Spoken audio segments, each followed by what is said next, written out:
பாபா ஓர் கருணாலயம், பாதம்தான் கமலாலயம். பாபா ஓர் கருணாலயம், பாதம்தான் கமலாலயம். சாயப்பா உறவுகள் அனைவருக்கும் வணக்கம். சாயப்பா மேல் நம்பிக்கை வைத்து அவரை நினைத்துக் கொண்டிருக்கும் உங்கள் அனைவரின் வேண்டுதலையும் சாயப்பா நிறைவேற்றுவார். நல்லதையே நினைப்போம், நல்லதே நடக்கும். என்றும் சாயப்பாவின் அருள் உங்களுக்கு இருக்கும். நம் மனதிற்கு இதமான சாயப்பாவின் இன்றைய அருள்மொழியை கேட்போமா?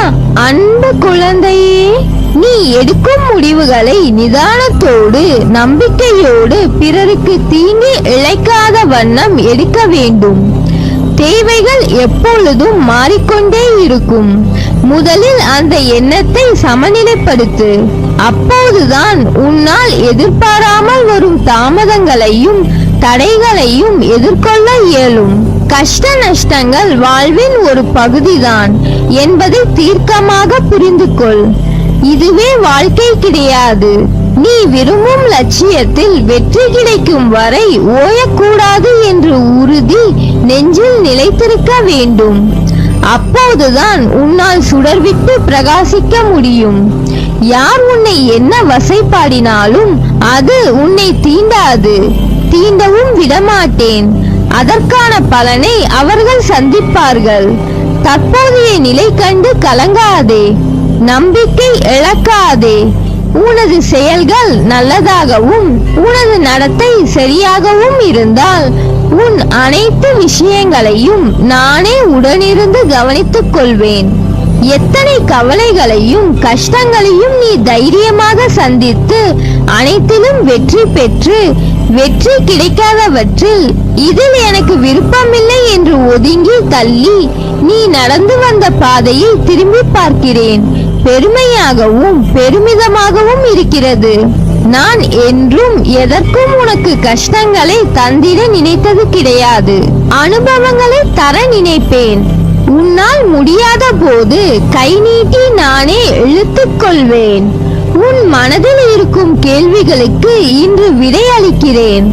சுயநலம் இவ்வுலகில் அகன்று இருக்கிறது. எல்லா மனதிலும் சுயநலம் இருக்கிறது. ஆனால் ஒருவருடைய சுயநலம் மற்றவர்களின் உணர்வுகளையும் மற்றவர்களுக்கு துன்பம் விளைவிக்கும் பொருட்டு இருந்தால் அது தவறு. உன் முன் ஒருவர் கஷ்டப்படுகிறார் என்று தெரிந்தால் அவர்களுக்கு உதவி செய். வேலை இருக்கிறது, எனக்கு உதவ நேரம் இல்லை என்று போவதுதான் உண்மையான சுயநலம். சில பேர் தாங்கள் முன்னேற வேண்டும் என்பதற்காக மற்றவர்கள் முன்னேறக்கூடாது என்று நினைப்பது சுயநலம். அவர்களுக்கு பொறாமையை தூண்டிவிட்டு மற்றவர்களுக்கு கெடுதல் நினைக்க வைக்கிறது. அதைதான் நான் தவறு என்று கூறுகிறேன். உன்னால் இயன்றதை உதவியாய் செய். செய்யும் உதவியை சொல்லி காண்பிக்காத யாரிடமும். நீ செய்த உதவிக்கு பயனில்லாமல் போய்விடும். நான் முன்னேற வேண்டும் என்று எண்ணுவது சுயநலம் அல்ல.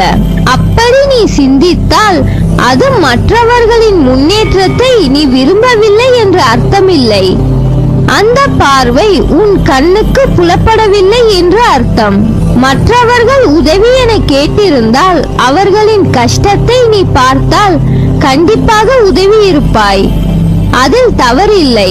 உனது நல்லது கெட்டது என அனைத்துமே நான் அறிவேன். உன்னிலும் உன்னை சுற்றியும் எல்லாம் நான் நல்லதாய் நடக்கச் செய்வேன். உன் தாயாய் தந்தையாய் நான் இருப்பேன். நீ எவ்வளவோ சோதனைகளை மட்டும் கடந்து வந்து விட்டாய். உன் கண்ணீர் துக்கம் எல்லாம் முடிந்தது. இந்த மகிழ்ச்சியின் படிகளில் தடம் பதிக்க ஆரம்பித்திருக்கிறாய். நான் உனது கரங்களை பிடித்துள்ளேன். தைரியமாக நம்பிக்கையோடு நட. வெற்றி உனதே. கொஞ்சம் பொறுமை காத்துக்கொள். உனக்கு நல்லதே நடக்கும். முதலில் வாழ்க்கையை நினைத்து பயப்படுவதை நிறுத்து. பயம் புத்தியை மழுங்க வைத்துவிடும். பயம் எதிர்மறை எண்ணங்களை உருவாக்கும். எனவே எதற்காகவும் பயப்படாதே. நம்பிக்கையோடு பொறுமையோடும் நீ உன் கடமைகளை செய். நிச்சயம் உன்னுடைய இந்த நிலை மாறி வாழ்வில் வெற்றி பெறுவாய். உன் கனவுகள் எல்லாவற்றையும் நான் அறிவேன். அதை தகுந்த நேரத்தில் உனக்கு நிஜமாய் அதை நினைவாக்கி கொடுப்பேன். உன்னை யார் முன்னிலையிலும் தாழ்ந்து போக விடமாட்டேன். உன்னை மிக விரைவில் வெற்றி கிரீடத்தால் அலங்கரிக்கப் போகிறேன். அதற்கு கொஞ்சம் பொறுமையாக இரு. அதற்கான வாய்ப்பையும் உனக்கு ஏற்படுத்தி தரப்போகிறேன். வாய்ப்பை உன்னுடன் நான் இருந்து அதை பயிற்றுவிக்கப் போகிறேன். உன் மனதில் ஓடும் அனைத்து எண்ணங்களையும் அறிவேன். உன்னை பின்னுக்கு தள்ளும் அனைத்தையும் நான் துரத்தி அடிப்பேன். உனக்குள் முன்னேற வேண்டும் என்ற எண்ணம் தீயாய் எரிவதை பார்க்கிறேன். ஆனால் அது விதி என்னும் காற்று வீசுவதால் நெருப்பானது அங்கும் இங்கும் ஆடிக்கொண்டிருக்கிறது. அது உனக்கு சில உலகியல் நடைமுறையை புரிய வைப்பதற்கு நான் போடும் ஒரு விளையாட்டு. அதில்தான் நீ இப்போது உள்ளாய். அதை போராடி அழுகையும் துன்பமும் வந்த போதிலும் அதில் நிலை பெற்று உறுதி பூண்டாய். என்னிடம் என் குழந்தையாக ஆகிவிட்டாய். இருப்பினும் மாயையும் விதியும் உன்னை ஆட்டிவிக்கும் போது நீ கலங்குவதை பார்த்து என் மனம் துடிக்கிறது. உன்னை கலங்க விட மாட்டேன். உன்னுள் எழும் முன்னேற வேண்டும் என்கின்ற எண்ணம் இப்போது காட்டு தீயாய் உருவெடுக்கும். அதை எதனாலும் அணைக்க முடியாது. வாழ்க்கையில் எதுவும் காரணம் இல்லாமல் நடக்காது. எல்லாவற்றிற்கும் பின்னால் ஒரு காரணம் நிச்சயம் இருக்கும். அது ஒரு வழிகாட்டியாய் உன்னை அழைத்துச் செல்லும். நீ பயணிக்கும் இந்த வாழ்க்கையில் சிலர் குறிக்கோளோடு இருப்பார்கள், சிலர் குறிக்கோள் இல்லாமல் இருப்பார்கள்.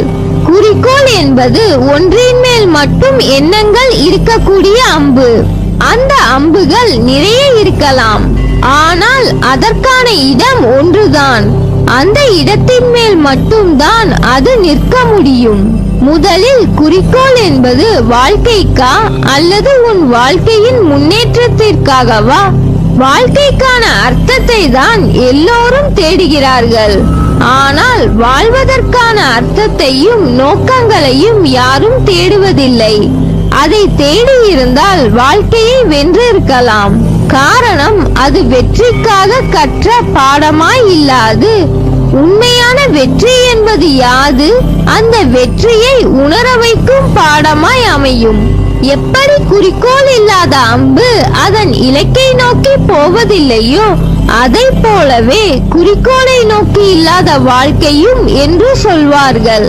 அதே போல் நிலையில்லாத இடத்திற்கு குறிக்கோள் எய்துவதும் ஒன்றுதான். வாழ்க்கையை நோக்கி வாழ்வதற்கான அர்த்தத்தின் ஒரே இடமாய் கொண்ட குறிக்கோளாய் அதனை பார். உன் பாதையின் அழகை சொல்ல வார்த்தைகளை தேடுவாய். உன் வாழ்க்கையில் நம்பிக்கை, நிதானம், பொறுமை, சகிப்புத்தன்மை, உண்மையான அறநெறியில் வாழுதல், புறம் பேசாமல் இருத்தல், இதை நீ கடைபிடித்தால் உன் பாதை மேலும் சுகமான பயணமாய் அமையும். உனக்கு என் அருளும் ஆசையும் எப்போதும் உண்டு. நீ ஜெயமாக நிம்மதியுடன் நன்றாக வாழ்வாய். நீ என்னை அழைக்கும் தருவாயில் உன் சக்தி உன் மனதிற்குள் இருந்து ஆரம்பிக்கும் முன்னரே உன் முன் நான் நிற்பேன். ஏனென்றால் என் இதயத்தில் உன்னை சுமக்கிறேன். உனக்கு நான் இருக்கிறேன், இருப்பேன் என்றென்றும். உன் வேண்டுதல்கள் பலிக்கும். எல்லா சூழ்நிலைகளிலும் துணை நிற்பேன். என் வார்த்தைகள் மீது நம்பிக்கை வைத்து செயல்படு. மீதியை நான் பார்த்துக் கொள்கிறேன். நல்லதே நடக்கும். நீ என் பரிபூர்ண அருளும் ஆசிர்வாதமும் அன்பும் பெற்ற என் செல்ல பிள்ளை.